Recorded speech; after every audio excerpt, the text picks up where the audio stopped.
saya Indra Rahmawati. Jadi di video kali ini saya akan menjelaskan tentang routing statis. Apa itu routing statis? Routing statis adalah metode routing di mana jalur pengiriman data ditentukan secara manual oleh administrator jaringan.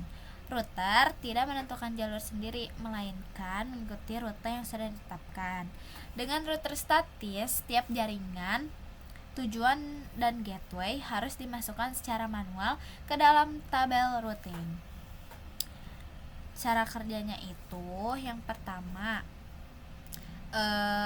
ketika router menerima paket data, router melihat alamat tujuan. Yang kedua, router mencocokkan dengan route statis di tabel routing. Yang ketiga, paket dikirim melalui gateway atau interface yang sudah ditentukan. Jika router tidak ada, maka paket dibuang. Kelebihan router statis yaitu konfigurasinya sederhana, terus proses routingnya cepat, lebih aman karena tidak bertukar informasi routing. Yang terakhir, cocok untuk jaringan yang kecil, skala kecil kayak gitu. Kekurangannya itu tidak menyesuaikan perubahan jaringan, jika jalur putus, koneksi ikut terputus, dan kurang efisien untuk jaringan besar. Router statis digunakan pada jaringan kecil, topologi sederhana, dan jaringan yang jarang berubah. Terus kita langsung aja ke topologi. Nah, ini ada topologi. 172.16.12.1 ini adalah pintu masuk atau gateway. Nah, di Ether 1 ini ada WAN-nya yang terhubung ke si ini, ke 172.16.12.1. 172.16.12.120/24. Ini pakai yang Ether 1 untuk WAN-nya. Terus di sini ada uplink. Uplink ini buat menghubungkan ke si internet WAN-nya ini. Aku pakai 10.10.20.1/30 di Ether 2. Terus di sini ada LAN. LAN itu untuk ke si komputernya ini berkomunikasi ke si routernya ini. Aku ke IP 12.12.12.65/29 di Ether 3. Terus di router keduanya, di sini ada Ether 1 sebagai uplink yang menghubungkan ke router 1. Di Ether 1 uplink ini aku pakai IP 10.10.20.2/30 sebagai uplink. Terus ke LAN-nya ini di Ether 2 aku pakai IP 11.11.11.193/29 kayak gitu. Ini sebagai LAN-nya yang menghubungkan ke si routernya. Sekarang kita konfigurasi. Kita masuk ke Winbox, terus kita pastiin ininya beneran router ke satu apa kedua. Terus kita masuk ke address list, terus kita masukin buat ke yang WAN di Ether 1, yaitu 172.16.12.120/24. Enter. Aja oke. Terus kita masukin ke yang uplink di Ether 2 10.20.1/30. Terus kita ke Ether 3 ke LAN. Demi apa pakai simpen bukan? Kita masukin 12.65/29. Terus kita ke DNS 888. Oke.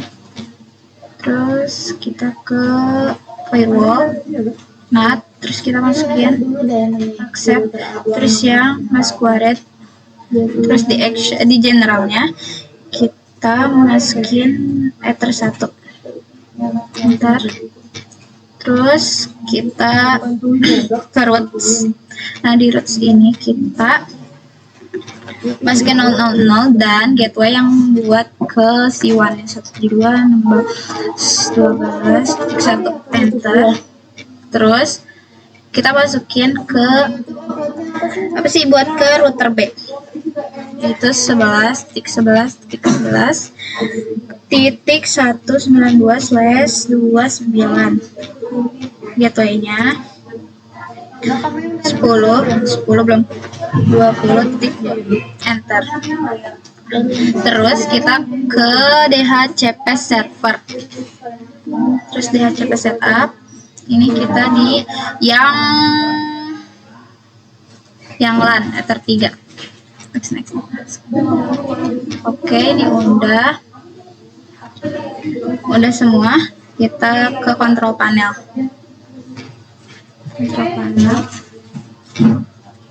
Kita disable enable.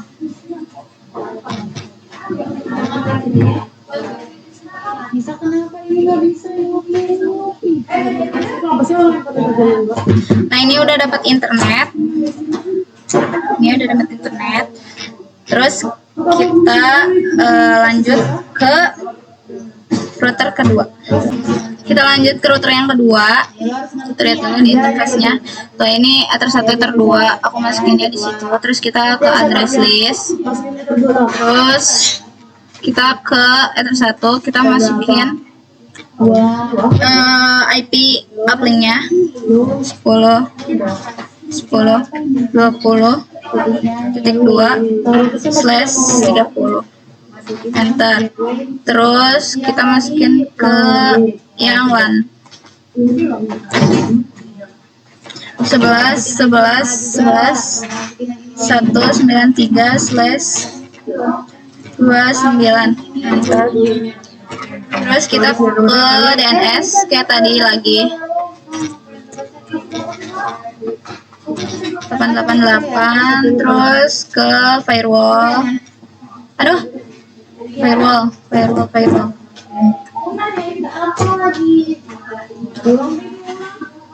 Tambah terus ininya biasa Mas Goret. Generalnya ini ke Ether 1 karena ini pintu masuk dari internet, yaitu uplink-nya. Terus kita ke pelan-pelan ya guys, pelan-pelan ke routers. Kita masukin 000 sama, terus di sininya kita masukin gateway-nya 10.20.1. Terus ininya 12.12.12/64/29. Terus ininya sama kayak tadi 10.20.1. Enter. Nah, udah. Terus kita masukin DHCP server, DHCP setup Ether 2. Oke. Terus ke control panel kayak tadi, disable, enable.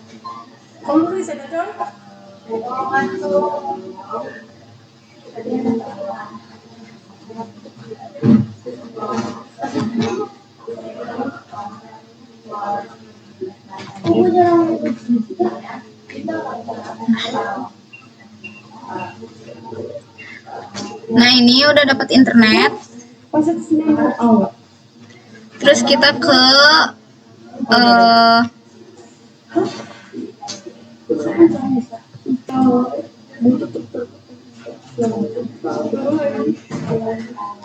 kita masuk ke router pertama.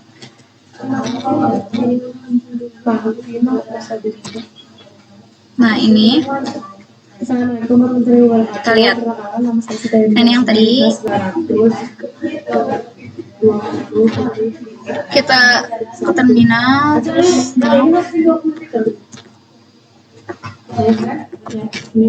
kita ping ke router kedua yang tadi, yaitu 11 193 11 3 kali guys, 11